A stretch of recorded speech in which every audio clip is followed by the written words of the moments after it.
Tu dois éviter ces trois erreurs. Bonjour à toi, c'est Kenzie, bienvenue dans cet épisode et aujourd'hui, tu l'as compris dans le titre, je vais tout simplement te révéler les trois erreurs que tu dois éviter quand tu commences à investir dans les crypto-monnaies et même si tu as déjà commencé à investir tout au long de ta carrière d'investisseur. En fait, il faut vraiment que tu évites de faire ces erreurs qui sont, selon moi, des erreurs de débutant, mais qui, tu le verras, même si tu as un niveau avancé, que tu as déjà investi, tu peux faire ces erreurs qui, du coup, même si c'est des erreurs de débutant, vont te coûter et donc tu risques de perdre de l'argent ou de faire moins de profit. Donc écoute bien ces erreurs, c'est hyper important. On ne perd pas de temps, on part directement avec l'erreur numéro 1. Donc l'erreur numéro 1, c'est de sauter sur tout ce qui bouge. Alors calme-toi, c'est pas du tout ce que tu crois. En fait, sauter sur tout ce qui bouge, je pense que tu connais déjà l'expression quand on parle de relations homme-femme, hein. Je parle de relations sexuelles, etc. Tu m'as compris. Mais ce que je veux dire, c'est que là, adapté à la crypto, sauter sur tout ce qui bouge, c'est littéralement que tu achètes n'importe quelle crypto et que tu achètes surtout toutes les cryptos dont tu entends parler. C'est-à-dire que tu vas voir quelqu'un dans un commentaire d'une vidéo YouTube, il va te dire achète cette crypto, ou il va mettre le nom d'une crypto et il va dire oui, 2023 ça va exploser, 2022 ça va exploser. Tu vas voir une vidéo sur Twitter ou une vidéo sur Instagram, enfin bref. En fait, tu vas acheter n'importe quelle crypto-monnaie et du coup, ce qui fait que tu vas énormément diversifier ton portefeuille. Et comme tu le sais, moi, je ne prône pas la diversification, contrairement à tous ces charlatans que tu verras sur YouTube qui vont dire ne mettez pas tous vos yeux dans le même panier, diversifiez. Sauf qu'ils ont oublié un truc, c'est que toi, comme moi j'ai commencé, à nos débuts, on n'a pas beaucoup d'argent et donc diversifier pour avoir des miettes, c'est pas très intéressant. Mais il vaut que tu te concentres sur des bons projets, par exemple 3, 5, maximum 10 projets, et que ces projets te rapportent de l'argent. Moi, j'ai une expression pour ça, 3 lions, c'est plus fort que 30 moutons. Donc, mieux vaut que tu aies 3 lions que 30 moutons. Donc, arrête de sauter sur tout ce qui bouge et de diversifier énormément ton portefeuille puisque, ok, tu peux, du coup, entre guillemets, avoir plus de sécurité, mais tu vas faire moins de performance. Donc, si tu diversifies.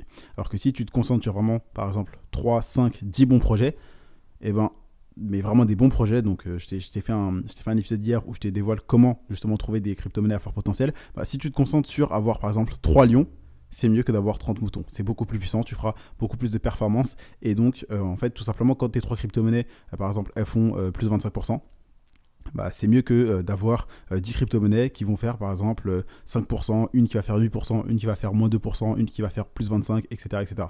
Donc, personnellement, moi, je prône pas la diversification. Moi, comment j'ai fait pour devenir libre avec les crypto-monnaies, c'est justement en tout simplement ne diversifiant pas, mais justement en me concentrant sur en mode rayon laser, d'accord? Donc, concentrer toute mon énergie sur quelques cryptos, maximum 3 au départ, et après j'ai diversifié. Au début une, ensuite 3, etc. etc. Et donc, diversifier, avoir plus de 20 cryptos, tu as plein de charlatans de personnes sur YouTube, sur tous les réseaux qui vont dire oui, il faut que tu diversifies. Ok, c'est bien, ça enlève un petit peu de risque, mais je pense que toi, si tu investis, c'est parce que justement tu prends des risques calculés. Investir, ça comporte des risques, mais si tu investis, c'est parce que tu es intelligent et donc tu prends des risques calculés. Donc tout simplement vouloir diversifier pour te dire bah, j'achète ça parce qu'on ne sait pas laquelle va exploser. Ok, c'est bien, mais par exemple, si tu as 1000 euros et que tu achètes au final...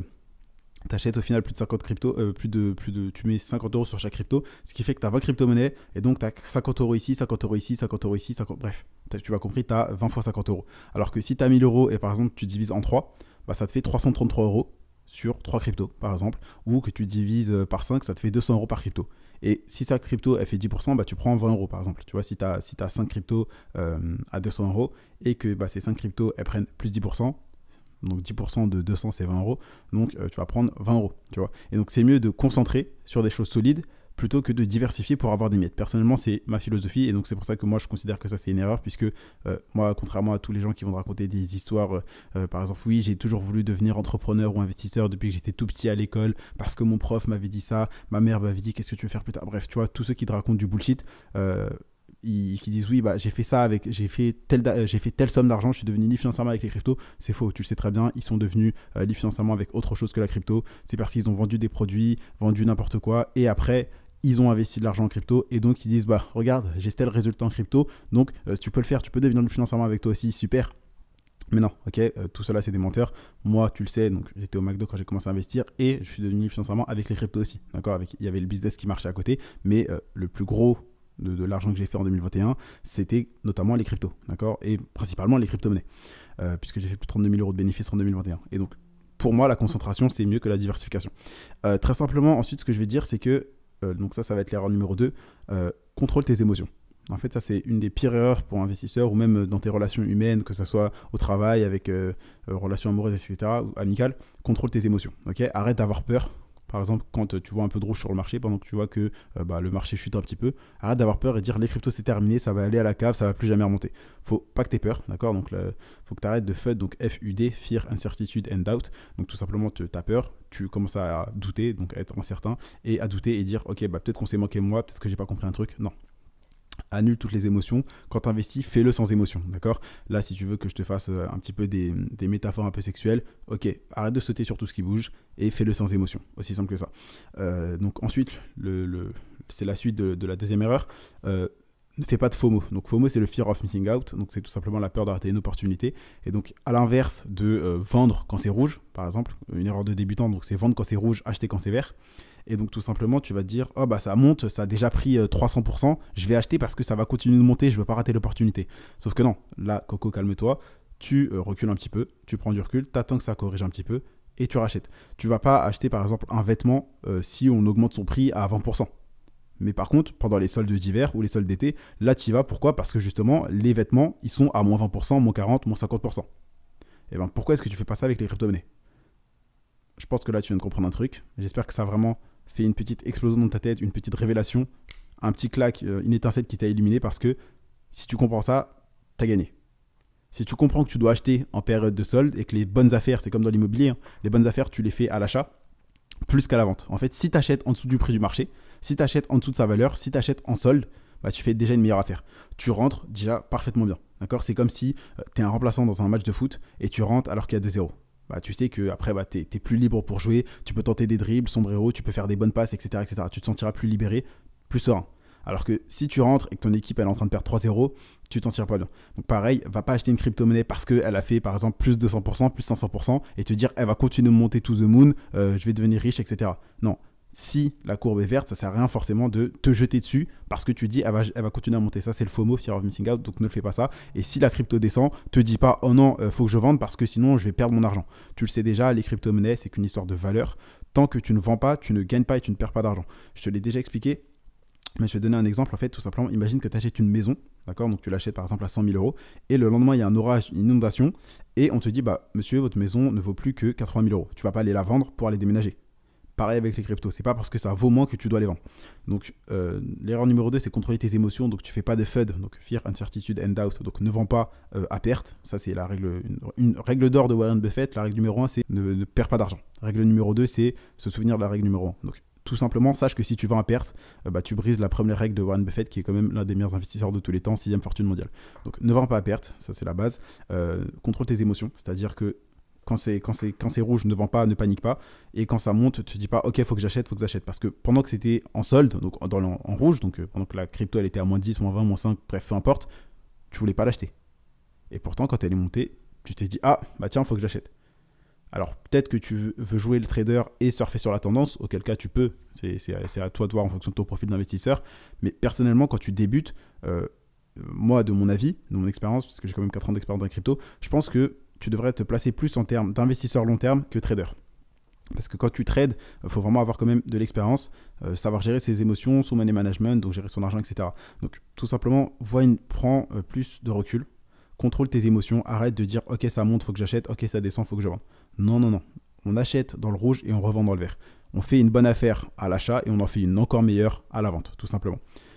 Ensuite, on va passer du coup à l'erreur numéro 3. Donc l'erreur numéro 3, c'est... franchement, je pense que c'est une des pires choses qui puisse arriver, peu importe que ce soit dans les cryptos ou dans n'importe quelle autre thématique, que ce soit pour ton business, pour le sport, pour tes études, peu importe, c'est d'avoir une vision court terme et de ne pas voir long terme et de ne jamais être patient. En fait, si tu es impatient, si tu penses que ok, les cryptos, tu vas devenir millionnaire en 2 jours, tu tires une balle dans le pied dès le départ. Tu fais comme moi en 2018 quand j'ai acheté mes premiers bitcoins et je pensais vraiment devenir millionnaire en 2 semaines. J'étais vraiment un putain d'idiot et j'ai vendu à perte. Tu vois, ça a baissé, j'ai vendu à perte. Donc typiquement, moi, les erreurs que je te dis, c'est vraiment des erreurs que j'ai faites. D'accord? C'est pas un truc que j'ai lu dans un livre, comme tu vois, tous ces tocards sur YouTube qui te disent des erreurs, oui, fais ça. Non. Moi, ce que je te dis, c'est vraiment des erreurs réelles qui m'ont fait perdre de l'argent. Et donc, si je te l'ai dit, c'est parce que je veux pas que tu les fasses. D'accord? Très simplement. Parce que moi, comme toi, tu es aujourd'hui, tu as quelqu'un, donc c'est-à-dire moi, qui te montre la voie, qui t'évite les erreurs. Tu vois? Et moi, j'aurais adoré être à ta place et avoir quelqu'un qui me montre le chemin, me montre la voie et m'empêche de faire des erreurs. Donc, très simplement, j'espère que tu prends des notes surtout, c'est hyper important. Donc, arrête de penser que tu vas devenir millionnaire en 2 jours. L'argent rapide, ça existe avec les crypto-monnaies, ça c'est vrai, d'accord? J'ai fait 8 000 € en 8 jours en avril 2021. Il y a tellement d'exemples qui montrent que l'argent rapide ça existe avec les crypto-monnaies, c'est vrai. Mais par contre, c'est pas de l'argent facile. Donc arrête de croire que c'est bon. T'as tout compris, tu vas devenir millionnaire, milliardaire, etc., etc. L'argent rapide existe, mais pas l'argent facile. Ensuite, donc ça va de pair, mais pense pas court terme. Ne pense pas 1 semaine, 2 semaines, 3 semaines. Pense en termes de mois, voire années, d'accord? Et quand je dis années, c'est pas seulement 1 an, c'est peut-être 2, 3 ans, 4 ans, parce que je t'ai déjà expliqué, mais les crypto-monnaies, c'est un cycle de 4 ans. Donc, n'aie pas une vision trop court terme et une vision plus long terme et sois patient. Aussi simple que ça. Et sache que là, si tu ne fais pas ces 3 erreurs, tu vas gagner beaucoup plus d'argent, tu vas en perdre moins parce que justement, tu vas acheter donc, en solde et tu vendras à profit. Tu vendras plus à perte, tu auras vraiment une vision long terme, tu seras déconnecté de tes émotions, c'est-à-dire que par exemple quand le marché va baisser, par exemple là actuellement avec la Russie, le marché est vraiment en tendance baissière un petit peu sur du très court terme, et donc tu as plein de gens qui vendent à perte, qui paniquent. Alors que, je pense que tu l'as compris et tu le sais déjà, mais les plus grandes richesses, elles se font justement en temps de crise. Quand personne ne veut acheter, c'est quand il y a du sang dans les rues justement qu'il faut acheter. Et revendre quand tout le monde en veut. Pas quand En fait, tout simplement, fais l'inverse des gens. Parce que tout le monde n'est pas riche. Okay, donc si toi tu fais comme tout le monde, il y a de grandes chances que tu ne sois pas riche non plus. Mais par contre, si tu fais l'inverse de tout le monde, là, tu feras partie des gagnants. Parce que la plupart des gens ne savent pas ce qu'ils font. La plupart des gens ne gagnent pas d'argent parce que justement, ils n'ont pas l'intelligence et le courage comme toi et la patience de se former, apprendre des compétences, apprendre auprès de personnes qui ont des résultats. Et donc, ils n'appliquent pas. Mais toi, là, vraiment, c'est hyper bien. Donc, continue d'écouter le podcast. Abonne-toi d'ailleurs au podcast. Donc, tu vas cliquer sur la cloche, etc. Tu mets les notifications pour écouter tous les épisodes remplis de valeur et tu prends des notes. Et ensuite, tu les appliques. Parce que ça sert à rien que là, je te parle, que tu écoutes ça, tu prends des notes si tu les appliques pas. D'accord ? Ça sert à rien. Donc voilà, c'était tout pour cet épisode. J'ai vraiment fait en sorte qu'il soit assez rapide. Donc je vais te faire un résumé très simplement des 3 erreurs. Donc ne saute pas sur tout ce qui bouge. Arrête de vouloir acheter toutes les crypto-monnaies dont tu entends parler. Cherche pas forcément à te diversifier dès le début, surtout si tu n'as pas beaucoup d'argent, d'accord. Si tu as un tout petit capital, se diversifier, c'est pas forcément il y a meilleure chose à faire si tu es justement en recherche de tout simplement de profit et de prise de valeur de ton portefeuille. Si tu es plus dans une optique de sécurisation de ton portefeuille, de ton capital et que tu as beaucoup d'argent, alors oui, tu peux le diversifier si tu veux. Mais si tu es plus justement dans cette recherche de profit, de gain, de performance, peut-être que se concentrer sur les bons projets qui rapportent, c'est mieux. Ensuite, donc l'erreur numéro 2, comme je te l'ai déjà dit, c'est tout simplement de contrôler tes émotions, donc pas de FOMO, donc tu cours pas après un train, il y en a d'autres, ok. Je sais pas où tu habites, mais si tu rates ton bus, 5, 10, 15 minutes après, il y en a un autre. Si tu rates ton RER, c'est pareil. Pareil pour les cryptos, il y aura d'autres opportunités. Donc, mieux vaut que tu laisses passer une opportunité que tu perds de l'argent. Retiens bien cette phrase, il vaut mieux rater une opportunité que de perdre de l'argent. Ça, c'est une phrase que tu dois comprendre, noter, garder dans un coin de ta tête quand tu investis dans la crypto. Il vaut mieux rater une opportunité que de perdre de l'argent. Aussi simple que ça. Donc ne cours pas après un train, laisse passer l'opportunité, il y en aura d'autres. C'est pareil pour tout, hein, que ce soit un emploi, que ce soit une demoiselle que tu voulais courtiser, c'est la même chose. Ensuite, du coup, pas de FUD, donc arrête de paniquer quand tu vois que ça descend, ne vends pas à perte. Et numéro 3, et une vision long terme plutôt qu'une vision court terme. Arrête de penser que tu vas devenir millionnaire en 2 jours et relativise. Prends du recul sur le marché, aussi simple que ça. Donc ça, c'est vraiment selon moi les 3 erreurs de débutants que tout le monde fait et qui coûtent énormément d'argent. Donc j'espère que tu les as bien notées. Je compte sur toi pour les mettre en place, pour les appliquer. Donc c'est la fin de cet épisode. Si cet épisode t'a plu, moi je t'invite tout simplement à mettre un avis sur le podcast. Donc tu mets 5 étoiles, tu mets ce que tu veux. Je t'invite également à t'abonner. Donc si tu ne l'avais pas déjà fait tout à l'heure, donc tu cliques sur le podcast, tu cliques sur la cloche, tu actives les notifications. Et tout simplement, n'hésite pas à aller voir si tu vas aller plus loin. Tout simplement, les liens dans la bio. Donc tu peux rejoindre le canal privé. N'hésite pas non plus à me suivre sur Instagram si tu veux en savoir plus. C'était tout pour cet épisode. J'espère que tu as pris des notes. Je compte vraiment sur toi pour les appliquer. C'est tout pour aujourd'hui. C'était Kenji et je te dis à demain pour un prochain contenu rempli de valeur.